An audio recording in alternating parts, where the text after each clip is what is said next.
Mengembara lagi. Orang-orang Israel melanjutkan perjalanan tetapi tidak menuju Kanaan. Selama waktu itu Miriam, saudari Musa, meninggal di padang gurun. Orang-orang tidak memiliki air dan mereka berkerumun melawan Musa dan Harun. "Mengapa kamu membawa umat Tuhan ke padang gurun ini?" tanya mereka. "Apakah kamu melakukan itu supaya kami dan ternak kami mati di sini?"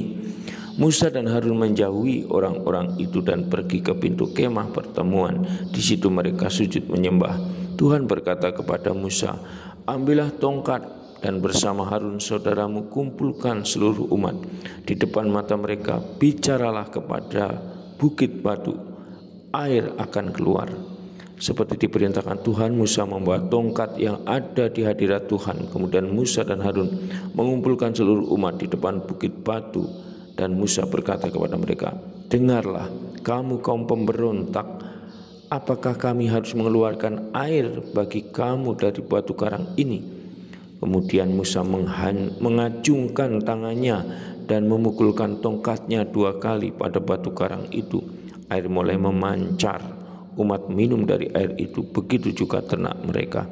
Akan tetapi Tuhan berkata kepada Musa dan Harun, "Karena kamu tidak percaya kepadaku bahwa aku akan memperlihatkan kemuliaanku kepada orang Israel, kamu tidak akan membawa umat ini masuk ke tanah yang telah kuberikan kepada mereka."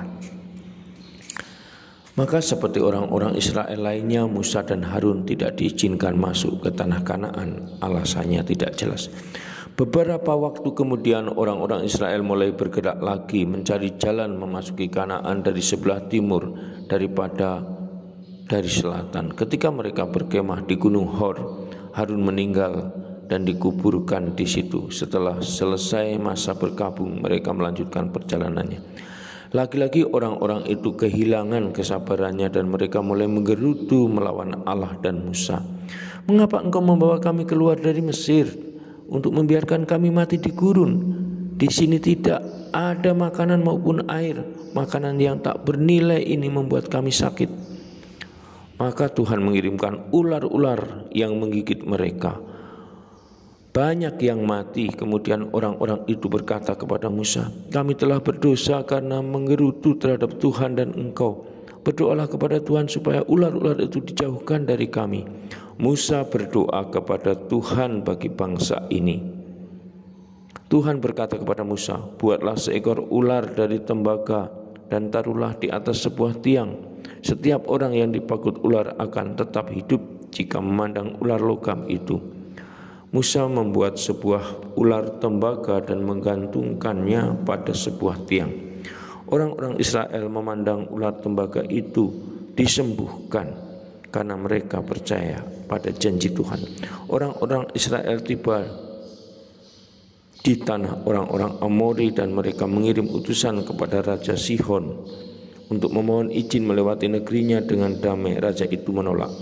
Sihon mengumpulkan seluruh bala tentaranya dan berbaris menuju padang gurun melawan orang-orang Israel. Ia berperang melawan mereka di Yahas. Orang Israel membunuhnya dengan pedang dan bergerak masuk ke negerinya. Kemudian mereka berbelok dan mengarah ke jalan menuju Basan. Og, Raja Basan, berbaris dengan seluruh bala tentaranya. Orang-orang Israel mengalahkannya dan bergerak masuk ke negerinya. Kemudian orang Israel berkemah di gurun Moab sebelah timur Yordan berseberangan dengan Yeriko. Saudara dan sahabatku, demikian Hebenan mengisahkan kembali kitab Bilangan bab 20 sampai dengan 21 di mana bangsa Israel mengembara lagi. Semoga menginspirasi hidup kita dan kita tetap dimampukan untuk senantiasa mencintai Allah dan sesama dengan baik. Salam, Tuhan mencintai kita semua dengan hati yang berkobar.